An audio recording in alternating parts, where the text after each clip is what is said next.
ఓం శాంతి. సాకార మురళి 8/3/25. బాబా అంటున్నారు, మధురమైన పిల్లలారా, ఆత్మిక సేవ చేసి మీరు మరియు ఇతరులొక కళ్యాణం చేయండి. బాబాతో సత్యమైన హృదయాన్ని ఉంచండి. బాబా హృదయం పైన కూర్చోండి. ప్రశ్న: దేహీ అభిమానిగా శ్రమ ఎవరు చేయగలరు? దేహీ అభిమాని గుర్తులు చెప్పండి.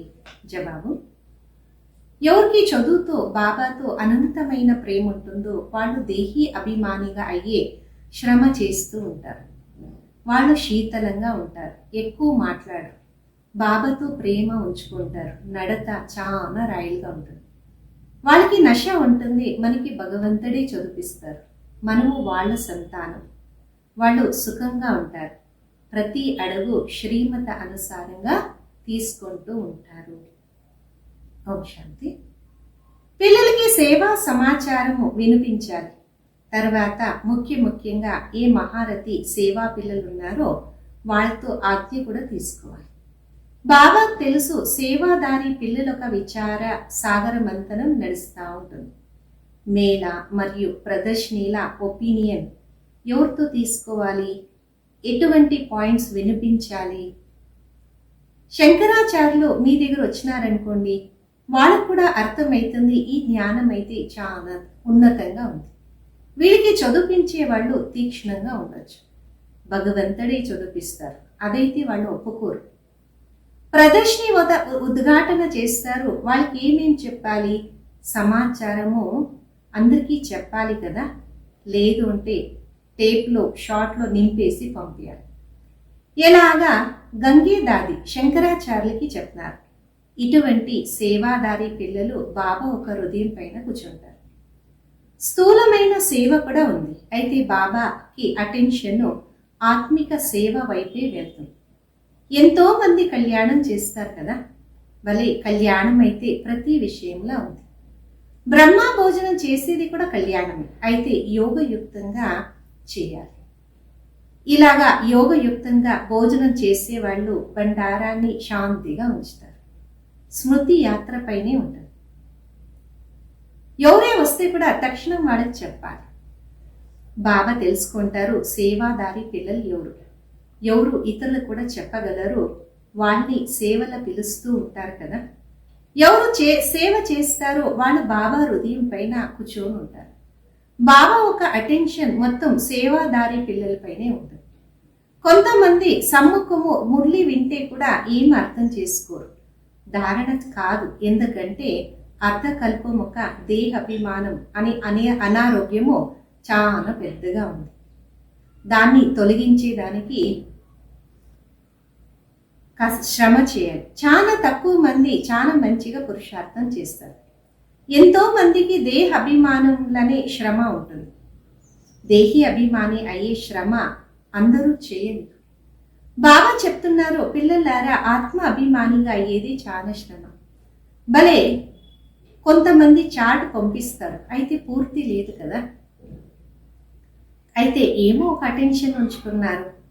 దేహి అభిమానిగా అయ్యే అటెన్షన్ చాలా కొంతమంది చేస్తారు. దేహి అభిమాని వాళ్ళు చాలా శీతలంగా ఉంటారు. వాళ్ళు ఎక్కువ మాట్లాడరు. వాళ్ళకి బాబాతో ప్రేమ ఎలా ఉంటుందంటే అడగొద్దు ఉంటారు. ఆత్మకి ఎంత ఖుషి ఉండాలంటే ఎప్పుడు కూడా మనుషులతో ఉండకూడదు. ఈ లక్ష్మీనారాయణలకి జ్ఞానం అయితే లేదు కదా. జ్ఞానం మీ పిల్లలకి ఉంది. ఎవరికి? భగవంతుడు చదివిస్తారు. భగవంతుడు మనకి చదివిస్తారు. ఈ ఒక నశ మీలా ఒకరికో ఇద్దరికో ఉంటుంది. నశ ఉంది అంటే పాపస్మృతిలా ఉండాలి. వాళ్ళకి దేహి అభిమాని అని చెప్తారు. అయితే ఈ ఒక్క నశ ఉండదు కదా. యా స్మృతిలా ఉంటే వాళ్ళ ఒక నడత చాలా రాయల్గా ఉంటుంది. మనం భగవంతుని ఒక సంతానం. ఈ ఒక గాయనము అతీంద్రియ సుఖం గోకబోపితో అడగండి అంటారు. ఎవరు దేహి అభిమానిగా ఉంటారో వాళ్ళు బాబాని స్మృతి చేస్తారు. స్మృతి చేయలేదు అంటే బాబా హృదయంలో లేదు అని. శివ్ బాబా హృదయం పేరు లేదు అంటే దాదా ఒక హృదయం పైన కూడా లేదు అంటే అర్థం కదా. వాళ్ళ హృదయంతో ఉంటే వీళ్ళు ఒక హృదయం పైన ఉన్నట్లు. బాబా ప్రతి ఒక్కరి గురించి తెలుసుకున్నారు. బాబాకు అందరి గురించి తెలుసు. పిల్లలు స్వయం అనుకుంటారు మనము సేవ చేస్తున్నాము అంటారు. సేవ ఒక ఆసక్తి పిల్లలకి చాలా ఉండాలి. కొందరు సెంటర్ని జమ చేసే ఆసక్తి ఉంచుకుంటారు, కొందరికైతే చిత్రాలు తయారు చేసే ఆసక్తి ఉంటుంది. బాబా కూడా అంటారు నా ఒక జ్ఞానం పిల్లలు తీసుకోవాలి. కొందరు చాలా ప్రేమంగా బాబా ఒక జ్ఞానాన్ని వింటారు, బాబా ఒక స్మృతి చేస్తారు, సేవ చేసే దాన్ని కూడా అలసిపోరు. కొంతమంది అయితే సేవే చేయరు, బాబా చెప్తే కూడా ఒప్పుకోరు. బాబా తెలుసు ఎవరు ఎక్కడ సేవ చేయాలి. అయితే దేహాభిమానం ఒక కారణము మన్మతం అనుసారంగా నడుస్తారు, హృదయం పైన ఉండరు. అజ్ఞాన కాలంలో కూడా కొంతమంది నడత మంచిగా లేదు అంటే తండ్రి పైన ఉండరు కదా, వాళ్ళకి చెడు పిల్లలు అంటారు. సంఘ దోషంలో చెడిపోతారు. ఇక్కడ కూడా సేవ చేస్తారో వాళ్ళు బాబా ఒక ప్రేమాన్ని తీసుకుంటారు. ఎవరు సేవ చేయరో వాళ్ళు బాబా ప్రేమాన్ని పొందలేరు కదా అనుకుంటారు, అదృష్టం అనుసారంగానే చదువుకుంటారు. అయితే కూడా ప్రేమ కూడా ఉంచుకోవాలి కదా, ఇది కూడా ఒక నియమం. మంచి పిల్లలు చాలా ప్రేమంగా ఉంటారు, వాళ్ళని అందరూ పిలుస్తుంటారు. అంటారు మీరు చాలా సుఖంగా ఉంటారు, మీరు తండ్రి స్నేహిగా ఉంటారని. ఎవరు బాబాని స్మృతి చేయరో వాళ్ళకి పితా స్నేహి అని చెప్పలేము కదా. దాదా స్నేహి లేదు అంటే పితా స్నేహి అని కూడా చెప్పలేము. ఎవరు బాబాకి స్నేహిగా ఉంటారో వాళ్ళొక మాట చాలా మధురంగా సుందరంగా ఉంటుంది. వివేకం అంటుంది భలే సమయం ఇదే, శరీరం పైన ఎటువంటి విశ్వాసం అయితే లేదు కదా, కూర్చొని ఉన్నట్లే యాక్సిడెంట్ అయిపోతుంది. కొంతమందికి హార్ట్ ఫైల్ అవుతుంది, కొంతమంది రోగంలా ఉంటారు, మృత్యు అయితే అచానక్ వస్తుంది. అందుకే శ్వాసం పైన విశ్వాసం లేదు. ప్రకృతి వికోపాలు కూడా ప్రాక్టికల్గా చూస్తున్నారు కదా, సమయం లేకుండానే వర్షాలు వస్తూ ఉంటుంది. ప్రపంచము ఎంత దుఃఖీగా ఉంది. బాబా కూడా అటువంటి సమయంలో వస్తారో ఎప్పుడు మహాన్ దుఃఖీగా ఉంటుంది. అంటే రక్తం అనే నదిలు ప్రవహిస్తూ ఉంటాయి. ప్రయత్నం చేయాలి, మనం ఒక పురుషార్థం నుండి 21 జన్మ కళ్యాణము చేసుకోవాలి. ఎంతో మందికి మన కళ్యాణం చేసే పురుషుత్ ఉండాలి. అయితే కొంతమందికి ఆసక్తి కనిపించదు. బాబా ఇక్కడ కూర్చొని మురళి నడిపిస్తుంటే కూడా బుద్ధి సేవాదారి పిల్లల వైపే వెళ్తూ ఉంటుంది. ఇప్పుడు శంకరాచార్యులు ప్రదర్శనీలా పిలుస్తున్నారు. లేదు అంటే జనాలు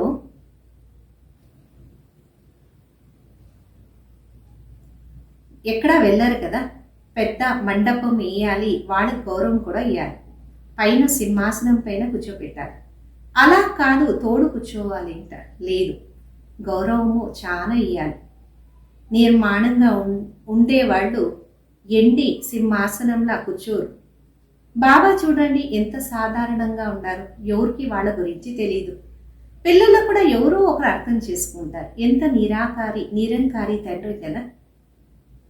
ఇక్కడైతే తండ్రి పిల్లలు ఒక సంబంధం ఉంది. ఎలాగా లౌకిక తండ్రి పిల్లలతో ఉంటారు, తింటారు, తాగుతారు, అలాగే ఇక్కడ అనంతమైన తండ్రి ఉంటారు. సన్యాసిలకు కూడా బాబా ఒక ప్రేమ దొరకదు. మీ పిల్లలకు తెలుసు, కల్పకల్పం మనము అనంతమైన తండ్రిని ప్రేమని పొందుకుంటాం. బాబా పూల్లాగా తయారు చేసి శ్రమ చేస్తున్నారు. అయితే డ్రామా అనుసారంగా అందరూ పూలు కారు కదా. ఎవరు మంచి మంచి పుష్పాలుగా అవుతారో వాళ్ళ అదృష్టం. మంచిగా ఉంటూ రేపు వికారిగా అయిపోతారు. బాబా అంటారు అదృష్టంలా లేదు అంటే ఏం చేసేది. ఎంతో మంది నడత కూడా ఎంతో కల్మషంగా ఉంటుంది.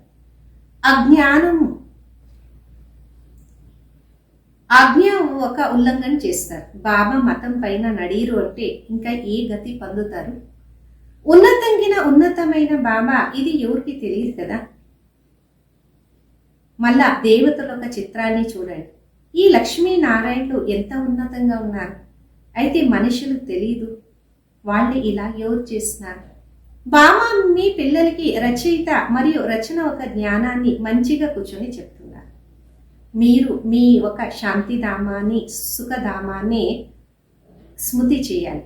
సేవ చేసే వాళ్ళ ఒక పేరు స్మృతిలో వస్తుంది. ఖచ్చితంగా ఎవరు బాబాకి ఆజ్ఞాకారిగా ఉంటారో ఎన్నో రకాలుగా వాళ్ళు సేవ చేస్తుంటారు. వాళ్ళు బాబా ఒక హృదయంలో ఉంటారు. అనంతమైన తండ్రి ఒకేసారి వస్తారు. లౌకిక తండ్రి అయితే జన్మ జన్మాలు దొరుకుతారు. సత్యుగంలో కూడా దొరుకుతారు కదా. అయితే అక్కడ ఈ తండ్రి ఉండడు. ఇప్పుడు చదువుని ఇంకా మీరు పదవి తీసుకుంటారు. ఇది కూడా పిల్లలకి తెలుసు. బాబా నుండి మనం కొత్త ప్రపంచానికి చదువుకుంటున్నాం. బుద్ధిలా గుర్తుంచుకోవాలి. ఇది చాలా సహజం. తెలుసుకోండి. బాబా ఆట ఆడుతూ ఉండరు. అనాయాసంగా ఎవరైనా వచ్చినారంటే బాబా తక్షణము ఈ జ్ఞానాన్ని ఇస్తారు. అనంతమైన తండ్రి తెలుసా? బాబా వచ్చినారు పాత ప్రపంచాన్ని కొత్తగా చేసేదానికి, రాజయోగాన్ని నేర్పించేదానికి, భారతవాసీలకి నేర్పించేదానికి. భారతమే స్వర్గంగా ఉండేది. ఇక్కడ ఈ దేవీ దేవతల ఒక రాజ్యం ఉండేది. ఇప్పుడైతే నరకంగా ఉంది. నరకం నుండి మళ్ళా స్వర్గానుగా బాబాని చేస్తారు కదా. ఇటువంటి ముఖ్యమైన విషయాలు స్మృతి ఎవరే వస్తే కూడా వాళ్ళకి కూర్చొని చెప్పండి. అప్పుడు ఎంత ఖుషి కలుగుతుంది కదా. ఇంతే చెప్పండి. బాబా వచ్చినారు. ఈ మహాభారీ యుద్ధంలో గీత ఒక గాయనం కూడా ఉంది. గీత భగవంతుడు వచ్చినారు గీతని వినిపించేదాన్ని. ఎందుకోసము? మనుషుల నుండి దేవతలుగా చేసేది. బాబా చెప్తారు నన్ను స్మృతి చేయండి, మరి వారసత్వాన్ని స్మృతి చేయండి. ఇది దుఃఖదాం. ఇంత కూడా బుద్ధిలా ఉంటే ఖుషి ఉంటుంది. మనము ఆత్మ బాబాతో వెళ్ళాలి శాంతిధామానికి.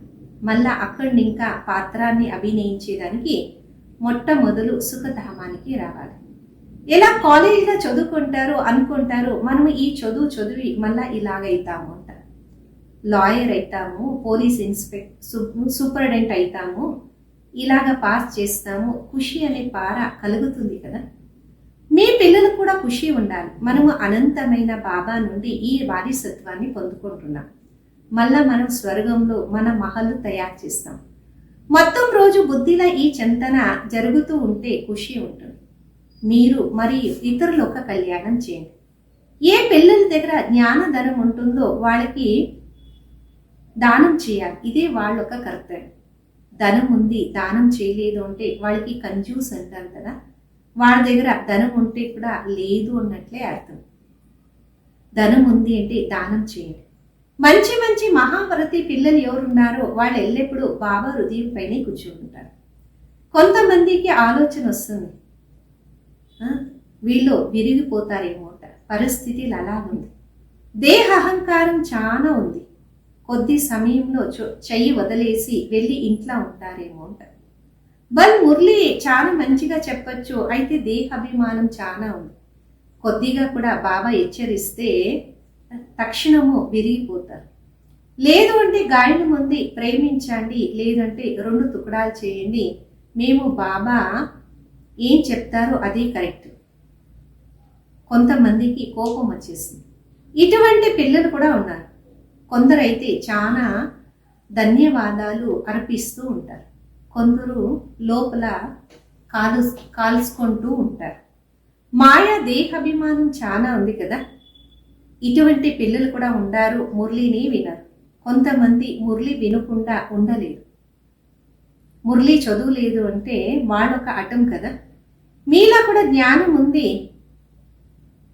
కొంతమందికి ఏమీ లేదు. అంటే ఇక్కడ శంకరాచార్యులు ప్రదర్శనలో వస్తే సేవ మంచిగా జరుగుతుంది. ఆ సమాచారం అందరికీ పంపించాలి. అందరికీ తెలియాలి కదా సేవ జరిగింది, వాళ్ళు కూడా నేర్చుకోండి అంట. ఇటువంటి సేవ పరిసరమో ఆలోచన రావాలి. బాబా సేవాదారి పిల్లల్ని తెలుసుకుంటూ ఉన్నారు. సేవలో ఎప్పుడూ అలసిపోకూడదు. ఎంతో మంది కళ్యాణం చేయాలి. బాబాకి ఇటువంటి చింతన ఉంటుంది. అందరికీ ఈ జ్ఞానం దొరుకునేంట. పిల్లలొక ఉన్నతి కలగని రోజు మురళీలా చెప్పుతూ ఉంటారు. ఆత్మిక సేవే ముఖ్యం. వినాలి, వినిపించాలి, ఆసక్తి ఉంచుకోవాలి. బ్యాగ్ తీసుకొని రోజు మందిరానికి వెళ్ళండి. ఈ లక్ష్మీనారాయణ ఎవరు? వాళ్ళు ఎక్కడ వెళ్ళినారు? ఎలా రాజ్య పదవిని తీసుకున్నారు? మందిరాల వాకల దగ్గర వెళ్ళి కూర్చోవాలి. ఎవరైనా వస్తే చెప్పండి, ఈ లక్ష్మీనారాయణ ఎవరు, ఎప్పుడు భారతంలో రాజ్యం చేస్తారు. హనుమంతుడు కూడా చెప్పుల దగ్గర కూర్చున్నాడు కదా, దానొక రహస్యం కూడా ఉంది. దయ కలగాలి, సేవ ఒక ఆసక్తి. బాబా చూస్తున్నారు. బాబా అయితే ఎంతో చెప్తారు, అయితే దాన్ని కర్మంలో తావాలి, చాలా శ్రమ అనిపిస్తుంది. సేవ అయితే చాలా ఉంది. గుడ్డవాడికి కర్రగా ఉండాలి. ఎవరు సేవ చేయరో వాళ్ళ బుద్ధి స్వచ్ఛంగా ఉండదు, ధారణ కూడా కలగదు. లేదు అంటే సేవ అయితే చాలా సహజం. ఇక్కడ మీరు జ్ఞాన రత్నాలు ఒక దానం చేస్తారు. ఎవరన్నా ధనవంతులు వస్తే చెప్పండి, నేను మీకు ఇది గిఫ్ట్ ఇస్తాను. ఈ ఒక అర్థం మీకు చెప్తాను. ఈ బ్యాచ్ బాబా చాలా గౌరవాన్ని ఉంచినారు. దీని ఒక గౌరవం కొంతమందికి ఉండదు. చాలా మందికి జ్ఞానం నింపాలి, అయితే అదృష్టంలా లేదు అంటే బాబా కూడా ఏం చేయగలరు. బాబా మరియు చదువుని వదిలేస్తారు. ఇదైతే చాలా పెద్ద యాక్సిడెంట్ అన్నారు బాబా. బాబా పిల్లలయ్యి మళ్ళా డైవర్స్ ఇచ్చినాము. ఇటువంటి మహాపాపీలు ఇంకా ఎవరు ఉండరు. వీళ్ళ లాగా మహా మూర్ఖులు కూడా ఎవరు ఉండరు. పిల్లలు శ్రీమత అనుసారంగా నడియాలి. మనకి బుద్ధిలా ఉండాలి, మనం విశ్వానికి మాలికలైతాము. ఇదేం చిన్న మాట.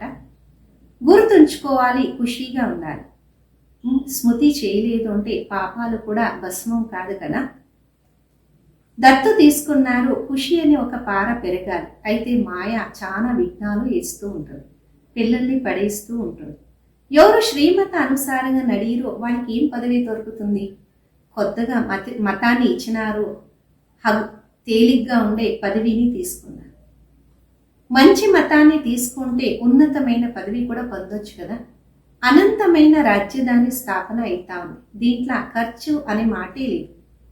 కుమారీలు వస్తారు, నేర్చుకుని ఎంతో మందిని వాళ్ళ సమానంగా చేసుకుంటారు. దీంట్లో ఫ్రీ ఎటువంటి మాట అనేది లేదు. బాబా అంటారు, స్వర్గం ఒక రాజ్య భాగ్యాన్ని నేను ఇస్తున్నాను.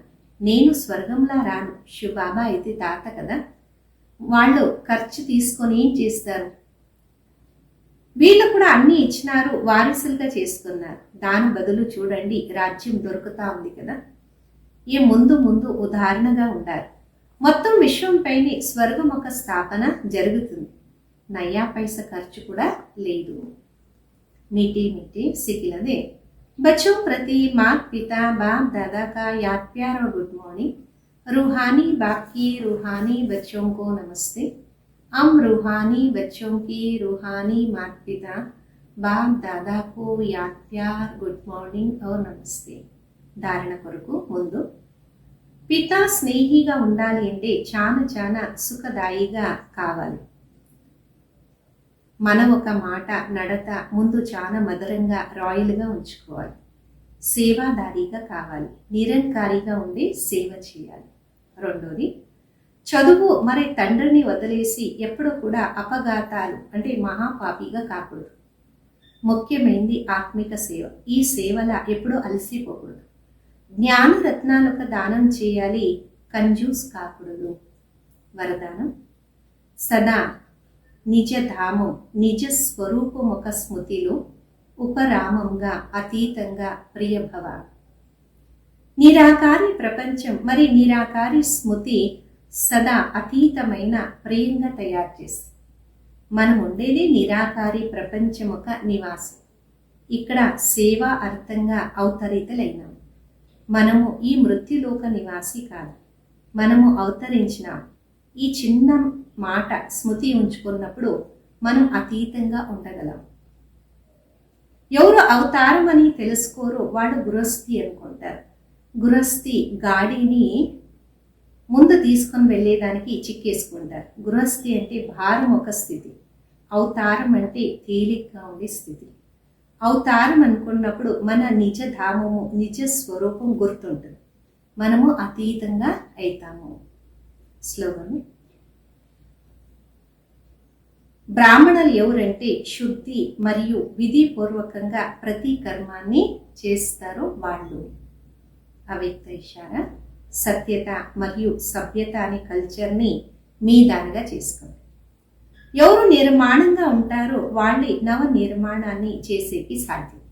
శుభ భావన, శుభ కామన అనే ఇత్తనము నిమిత్త భవ నిర్మాణ భవంగా చేస్తుంది. హద్దు ఒక గౌరవం కాదు, అయితే నిమిత్తం. మీ ఒక జీవితాన్ని సత్యము, సభ్యతాని, సంస్కారంతో ధారణ చేసుకోండి. ఇష్టం లేదు అంటే కూడా ఎప్పుడన్నా కోపము లేదు అంటే, మనసులో వ్యర్థ సంకల్పాలు వచ్చింది అంటే హృదయంతో చెప్పండి నా బాబా అంటే ఎక్స్ట్రా సహయోగము లభిస్తుంది. ఓకే.